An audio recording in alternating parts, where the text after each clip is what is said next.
Pada suatu hari, Rasulullah ditemui oleh malaikat Jibril alaihissalam. Rasulullah bertanya, "Ada apa wahai Jibril?"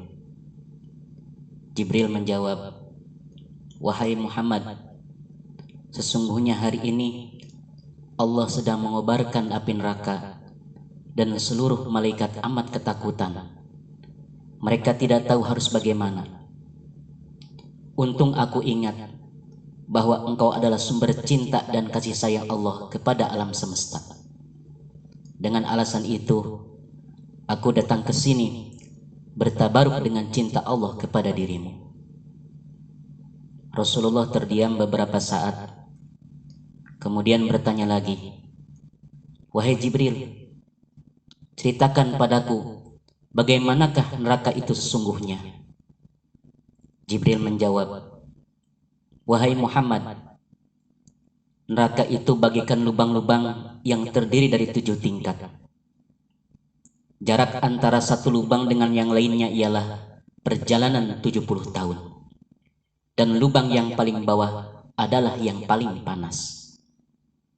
Nabi SAW meneruskan pertanyaannya, "Lalu, siapakah penghuni lubang-lubang neraka itu, wahai Jibril?" Jibril menjawab, "Lubang yang paling bawah diciptakan untuk orang-orang munafik. Lubang berikutnya untuk penyembah berhala. Lalu untuk penyembah bintang dan matahari." Jibril terus menerangkan penghuni tingkatan neraka hingga lubang yang kelima tempatnya umat Yahudi dan lubang yang keenam tempatnya umat Nasrani. Setelah menjelaskan penghuni 6 tingkatan neraka, Jibril diam cukup lama. Rasulullah SAW penasaran dan bertanya kembali, "Wahai Jibril, siapakah penghuni neraka yang ketujuh itu?" Jibril diam saja tidak menjawab. Rasulullah mengulangi pertanyaannya, tapi Jibril tetap diam. Rasulullah tambah penasaran dan mendesak Jibril agar menjawab pertanyaannya. Akhirnya Jibril pun berkata, "Umatmu wahai Muhammad, mereka itu para pelaku dosa besar di kalangan umatmu, yang dimana sampai mereka mati belum sempat bertaubat." Mendengar jawaban Jibril, Rasulullah langsung jatuh pingsan. Jibril merangkulnya dan meletakkan tubuh baginda di atas pangkuannya. Tak berapa lama, Rasulullah sadar dan langsung menangis bersimbah air mata dengan terisak-isak. Rasulullah mempertegas pertanyaannya, "Wahai Jibril, apakah benar ada di antara umatku yang masuk neraka?" Jibril menjawab, "Benar wahai Muhammad, mereka pelaku dosa besar di antara umatmu yang belum bertaubat." Setelah itu, Rasulullah langsung menghadap kiblat dan sujud kepada Allah dalam isak tangisnya. Sesekali dengan suara pelan, beliau membisikkan kata-kata, "Ummati ya Rob, ummati ya Rob, ummati ya Rob." Beliau tidak mengangkat kepalanya dalam keadaan seperti itu selama 3 hari 3 malam, kecuali setiap Bilal bin Rabah mengumandangkan azan, barulah beliau bangkit untuk menjadi imam sholat dan setelah itu kembali sujud lagi. Pada hari ketiga, Abu Bakar menyadari hal itu. Beliau mengetuk pintu Rasulullah dan mengucapkan salam 3 kali, namun tidak ada jawaban.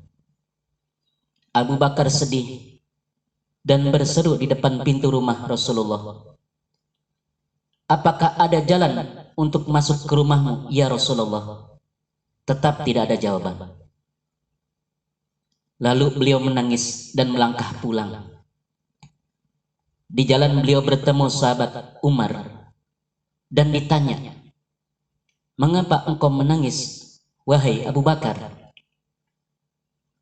Abu Bakar menceritakan keadaan Rasulullah. Maka Umar pun melangkah menuju rumah Rasulullah dan terjadilah hal yang sama. Umar pun pulang dan menangis. Di jalan beliau bertemu Salman Al-Farisi. Dengan terisak-isak, Umar bercerita kepada Salman Al-Farisi hingga membuat dia bersedih. Namun dia tidak berani mengulangi hal yang sama. Salman Al-Farisi kemudian melangkah menuju rumah Fatimah dan menceritakan hal itu. Setengah berlari, Fatimah menuju rumah ayahnya dan mengetuk pintu sambil mengucapkan salam. Mendengar suara lembut putri tercinta, sejuklah hati Rasulullah. Rasulullah pun bangkit dari sujud dan membukakan pintu. Alangkah terkejutnya Fatimah melihat beliau yang amat kurus dan pucat. Lalu Fatimah memeluk Nabi sambil menangis dan berkata, "Wahai ayahanda, apa gerangan yang telah terjadi? Mengapa engkau amat sedih seperti ini?"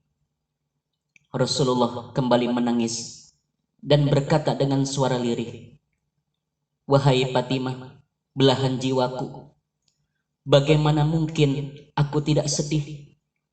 Sedangkan Jibril mengatakan, kelak akan ada umatku yang akan masuk neraka."